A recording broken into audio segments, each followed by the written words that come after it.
Hello guys, നിങ്ങൾക്ക് ഏറ്റവും graphics ഏറിയ ഇത് കാണണം. പിന്നെ ഏറ്റവും കൂടുതൽ പൈസയും കിട്ടുന്നതും പിന്നെ ഏറ്റവും നല്ല ഗ്രാഫിക്സ് ഉള്ളതുമായ കുറച്ച് ഗെയിം ഞാൻ നിങ്ങൾക്ക് പരിചയപ്പെടുത്താം. ഏറ്റവും ഫസ്റ്റ് ആയിട്ട് വരുന്നത് എക്സ്ട്രീം കാർഡ്. ഇതിൽ എത്രയോ ലോ ഉണ്ട്, ഹൈ ഉണ്ട്, മീഡിയം ഉണ്ട്, പിന്നെ അൾട്ര ഉണ്ട്. ഇതെല്ലാം ഇതിലത്തെ ഗ്രാഫിക്സാണ്, ഭയങ്കര അൾട്രാ ഗ്രാഫിക്സിലും.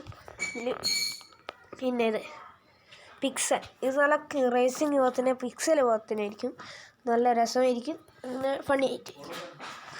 പിന്നെ വരുന്നത് റേസ് മാസ്റ്റർ. ഇതെല്ലാ ഗെയിമും സൂപ്പർ മുതൽ എല്ലാ കാർസും ഇതിലുണ്ടാവും. സെക്കൻഡ് പറയുന്നത് ഹിൽ ക്ലൈമ്പിങ്. ഇത് MB കുറവാണ്, പക്ഷേ ഇതാ ഇതിലെല്ലാം മാറ്റങ്ങളും പോലെ ഇൻഫിനിറ്റി മണി നമുക്ക് നേടാൻ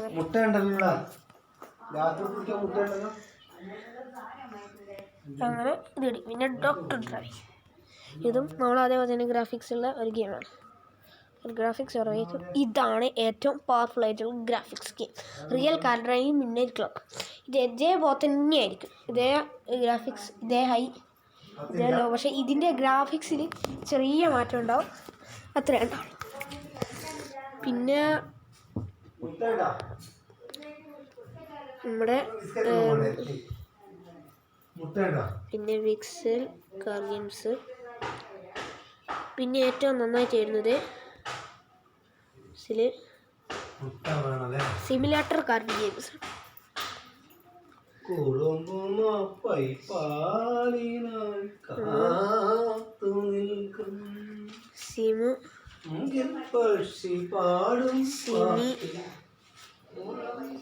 simulator games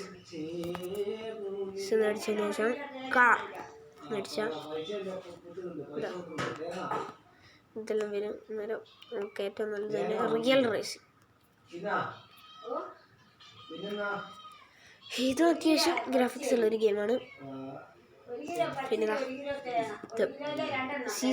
CSR realistic drag racing, ഇതിനും അതേപോലെ തന്നെയാണ്, നല്ല മോഡിഫിക്കേഷനും ഡ്രാഗ് റേസിംഗ് പവറും ഉള്ളൊരു ഗെയിം. പിന്നെ ടോപ്പ് ഡ്രൈവ്സ് കാർ റേസിംഗ് ബാറ്റിൽ. ഇതിൻ്റെ പ്രത്യേകത എന്ന് പറഞ്ഞാൽ ഇതും അതേപോലെ തന്നെ നല്ല മപ്പ് സാധനമാണ്, 1 GB ഇത് വേണം. പക്ഷേ പിന്നെ ഇത് നല്ല ഫയറിംഗ് ആണ്, പക്ഷെ അത്ര രസകരമായിട്ടില്ല. കാർ ഡ്രൈവിംഗ് സോൺ ഏറ്റവും നല്ലൊരു ഉദാഹരണമാണ്. പിന്നെയാണ് ഇത് വരുന്നത്, ഏറ്റവും നല്ല കാർ ഗെയിംസിൽ ഏറ്റവും നല്ല പുതിയ സാധനം വരുന്നതെന്ന് പറഞ്ഞാൽ നമ്മളെ നീഡ് ഫോർ സ്പീഡ്. നമുക്കൊരു ഗെയിം വരുന്നതാണ്, നോക്കട്ടെ. നീഡ് ഫോർ സ്പീഡ് എന്ന് പറഞ്ഞ ഗെയിം ഇത് അൾട്രാ റിയലിസ്റ്റിക് ആണ്. പിന്നെ ആൽഫബറ്റ് കാർ റേസിംഗ്, ഇതും അതിനൊരു ഉദാഹരണം, ഭയങ്കര റിയലിസ്റ്റിക് ആയിരിക്കും. നമ്മളെ അധികം റിയലിസ്റ്റിക് ആയിട്ട് വരണമെന്നുണ്ടെങ്കിൽ, ഏറ്റവും റിയലിസ്റ്റിക് ആയി വരണമെന്നുണ്ടെങ്കിൽ ഇതിന് പകരമായിട്ട് എന്ത് ചെയ്യുക, ഇതിലൊന്നും ഉണ്ടാവില്ല, നേരെ നമ്മൾ കമ്പ്യൂട്ടർ നേരെ കയറിയാൽ മതി.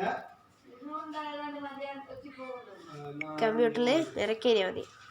ഓക്കെ.